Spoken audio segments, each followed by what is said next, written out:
A continuación hablaremos de los astrocitomas, presentados por Eduardo Daniel Mora Villanueva e Isul Salvador Aguilar Jiménez. Los gliomas son el grupo más frecuente de tumores encefálicos primarios. Incluyen los astrocitomas, los oligodendrogliomas y los septandinomas. Los astrocitomas conforman un grupo heterogéneo clasificado por la OMS en 4 grados basándose en sus características histológicas. El astrocitoma grado 1, astrocitoma pilocítico, es especialmente frecuente en niños. Presenta muy buen pronóstico, dado que la resección completa supone la curación en la mayoría de los casos.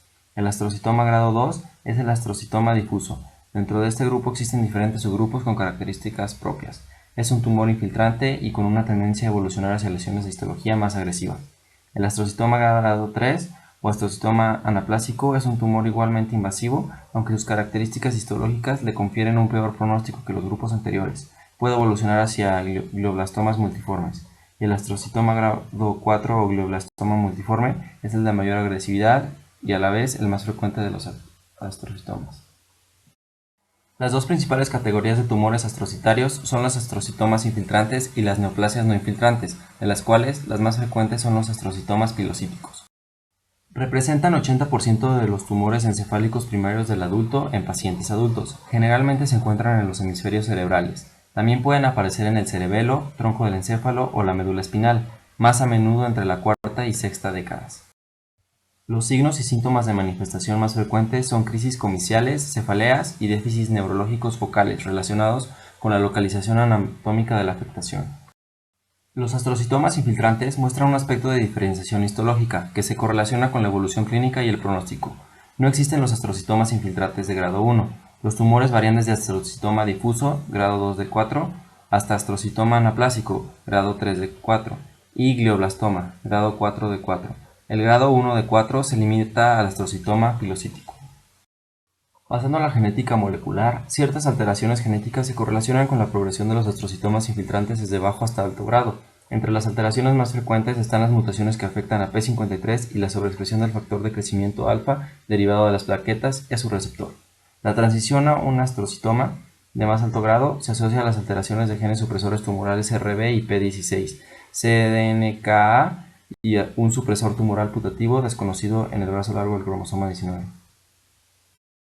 Existen diversos subtipos. En el caso del subtipo clásico, este representa la mayoría de los glioblastomas primarios, caracterizados por mutaciones del gen supresor tumoral PTEN, de lesiones del cromosoma 10, amplificación del oncogen EGFR y la lesión focal del brazo largo del cromosoma 9 en el locus 21. Provoca la lesión del gen supresor tumoral CDKN2A.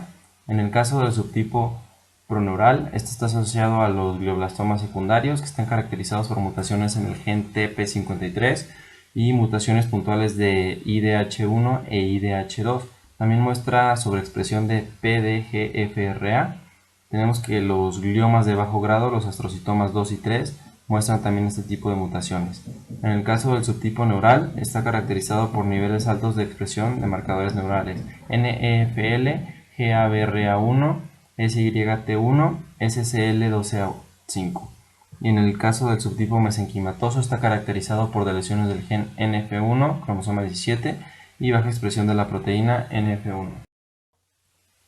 Pasando a las características clínicas, estas dependen en parte de la localización y la velocidad del crecimiento del tumor. Los astrocitomas difusos bien diferenciados pueden permanecer estáticos o progresar solo lentamente en una serie de años. La supervivencia media supera los 5 años. Finalmente, se produce un deterioro clínico que se relaciona con la aparición de tumor de crecimiento más rápido y de grado histológico más alto. Estudios radiológicos muestran efecto de masa, así como cambios del encéfalo adyacente al tumor, como puede ser edema. Los astrocitomas de alto grado tienen vasos anómalos que están agujerados y por lo mismo muestran refuerzo con contraste en los estudios de imagen. Con el tratamiento óptimo actual, consistente en resección seguida de radioterapia y quimioterapia, la media de supervivencia tras el diagnóstico ha aumentado hasta 15 meses y tenemos que el 25% de los pacientes siguen vivos después de 2 años. Hablando ahora de los astrocitomas pilocíticos, tenemos que estos son un grado 1 de 4 y se diferencian de otros tipos por su aspecto anatomopatológico y su comportamiento relativamente benigno. Aparecen típicamente en niños y adultos jóvenes y generalmente se localizan en el cerebelo, pero también pueden aparecer en el suelo y las paredes del tercer ventrículo, los nervios ópticos y ocasionalmente en los hemisferios cerebrales. Es raro que tengan mutación de TP53. Los que se presentan en pacientes con neurofibromatosis tipo 1 muestran pérdida de la función de neumofibrominina. Dos tipos de alteraciones en la vía de señalización de BRAF es, primero, la translocación que sirven para separar el dominio cinasa del dominio inhibitorio y segundo, mutación puntual que activa B600E. La terapia es dirigida para inhibir el BRAF, puede ser útil en tumores que no son resecables. Dentro de los factores clínicos tenemos que crecen muy lentamente, los tumores del cerebelo pueden ser resecables, la recidiva sintomática de lesiones extirpadas de forma incompleta suelen estar asociadas al agrandamiento del quiste más que el componente sólido. Los tumores que se extienden a la región hipotalámica desde el tracto óptico pueden tener una evolución clínica más ominosa dada su localización. A continuación realizaremos algunas descripciones macroscópicas y microscópicas de las diferentes variedades de astrocitomas. Empezaremos por las descripciones macroscópicas. Empezando por el astrocitoma difuso, tenemos que su aspecto macroscópico es el de un tumor infiltrante gris mal definido, el cual se expande y distorsiona el encéfalo invadido. Es de localización hemisférica en sustancia blanca, puede estar también en córtex adyacente y tiene una predilección por áreas funcionales secundarias como es el área suplementaria motora y el lóbulo de la ínsula. En cuanto a su tamaño, es muy variable ya que puede haber masas desde pocos centímetros hasta enormes masas que pueden sustituir un hemisferio. A la superficie de corte del tumor podemos encontrar una consistencia firme o bien blanda y gelatinosa con o sin degeneración quística. Si bien el tumor pudiera parecer bien circunscrito respecto al tejido encefálico adyacente, siempre podemos encontrar infiltración más allá de los márgenes externos. En la imagen podemos observar un tumor frontal derecho dentro del recuadro y señalado por las flechas, en el cual vemos una expansión de las circunvoluciones y un efecto de aplanamiento.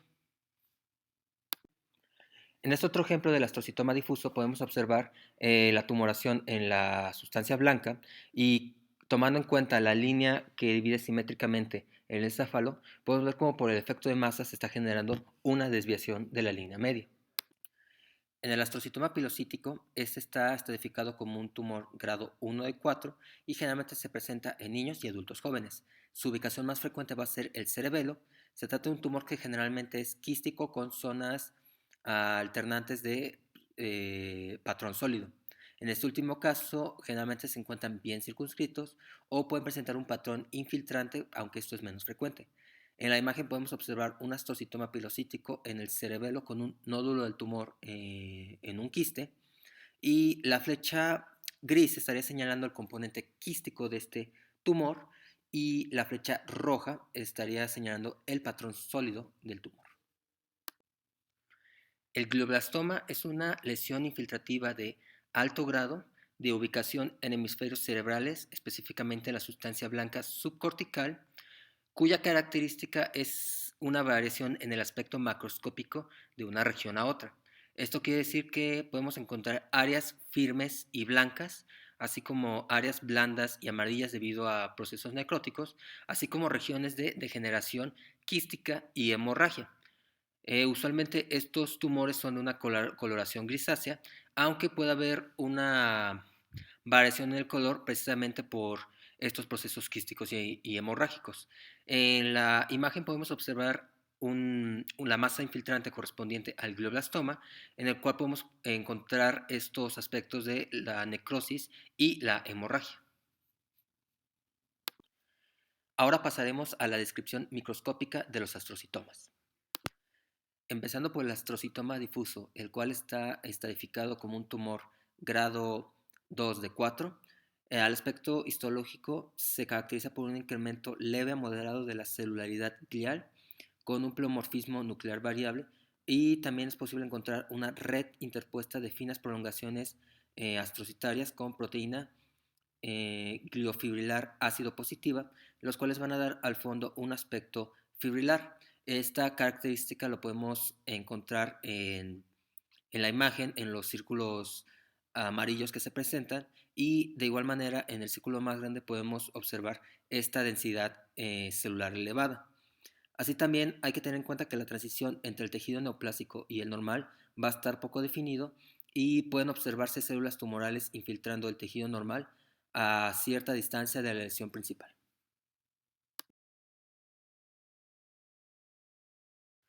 Hablando del astrocitoma pilocítico, el cual está estratificado como un tumor de grado 1 de 4, lo característico es el patrón bifásico en el cual se encuentran zonas microquísticas alternadas con patrones sólidos. Como podemos observar en la esquina superior derecha, es más predominante este patrón sólido y a medida que se va avanzando hacia del lado izquierdo, podemos ver el patrón microquístico. También podemos encontrar células bipolares con largas prolongaciones delgadas, las cuales se refieren como similares a pelos, los cuales forman densas redes fibrilares. La mitosis y la necrosis aquí son muy infrecuentes y a diferencia de los astrocistomas infiltrantes difusos de cualquier grado, los pilocíticos tienen un límite infiltrante estrecho respecto del encéfalo circundante. También, como se observa en la flecha gris más corta, podemos encontrar cuerpos granulares eosinofílicos. A un mayor aumento podemos encontrar también lo que es la proliferación vascular, a menudo con paredes engrosadas o una proliferación celular vascular, pero eso no implica un pronóstico desfavorable. También podemos encontrar de forma característica fibras de Rosenthal, que son cuerpos eosinofílicos en espiral que, si bien son muy características de este tumor, no son necesariamente patognomónicas. El astrocitoma anaplásico, estadificado como un tumor 3 de 4, se caracteriza por tener regiones más densamente celulares con un mayor pleomorfismo nuclear y en el cual podemos encontrar un mayor número de figuras mitóticas.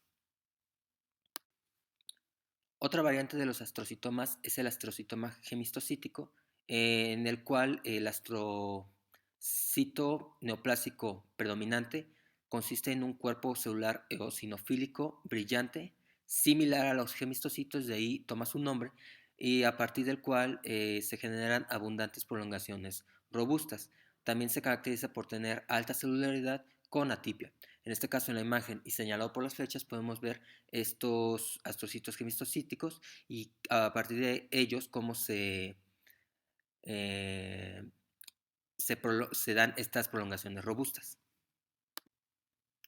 Finalmente, llegando al glioblastoma, el cual está estratificado como un tumor de grado 4 de 4, tenemos que va a ser similar al anaplásico, pero va a contar con las características adicionales de necrosis y proliferación vascular o de las células endoteliales. La necrosis del glioblastoma ocurre a menudo con un patrón serpiginoso en las áreas de hipercelularidad.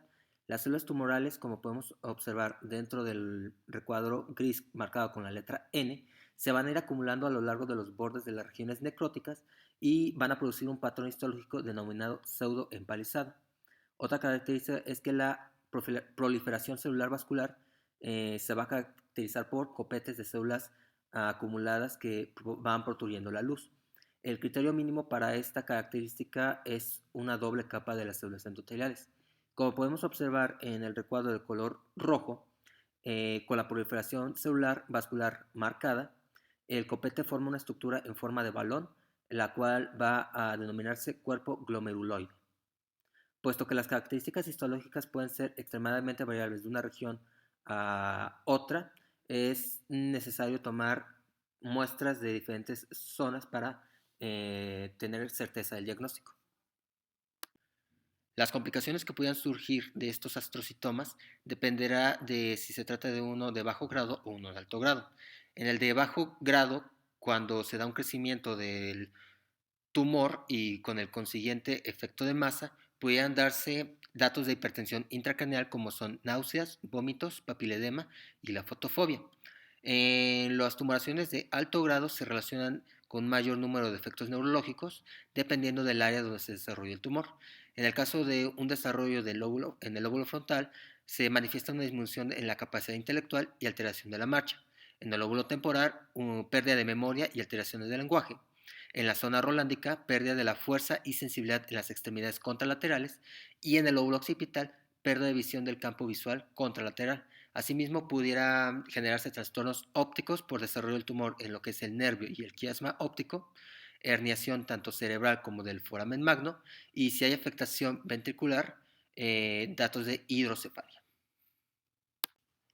Para el diagnóstico de los astrocitomas es necesario revisar la edad del paciente en el cual tenemos la sospecha de un crecimiento tumoral, la clínica con la cual se presente y se desarrolle, y finalmente apoyarnos en los estudios radiológicos. En estos podemos encontrar ciertas características que nos van a orientar a si se trata de un tumor de bajo grado o alto grado, como puede ser el efecto de masa, así como cambios adyacentes al tumor, por ejemplo, el edema. También es importante revisar la presencia de vasos anómalos con un refuerzo del contraste, ya que es frecuente que las tumoraciones de alto grado tengan esta característica. Los dos principales estudios en los cuales nos apoyamos son la tomografía computarizada y la resonancia magnética. En el caso de la tomografía computarizada, este tipo de tumoraciones se ven como áreas hipodensas de tamaño variable, las cuales pueden estar bien circunscritas o infiltrantes, dependiendo de la variedad del astrocitoma y el grado que tenga. También a mayor contraste del tumor debería haber una mayor sospecha de malignización y las calcificaciones son raras en este tipo de tumores. Se encuentran de mayor frecuencia en los oligodendrogliomas. La resonancia magnética nos ayudará para la detección de astrocitomas de bajo grado no detectables por la tomografía computarizada. Dentro del tratamiento y pronóstico, tenemos que para los gliomas de bajo grado en general, se da un enfoque terapéutico de cirugía más radioterapia externa, esto justificado en que a una mayor reducción de la masa tumoral se disminuirá el efecto de masa y habrá una menor probabilidad de malignización. Hablando de la sobrevida de los gliomas de bajo grado, tenemos que en la evolución natural únicamente con la biopsia, la sobrevida a los 5 años es del 17 al 30% y a los 10 años del 6 al 11%.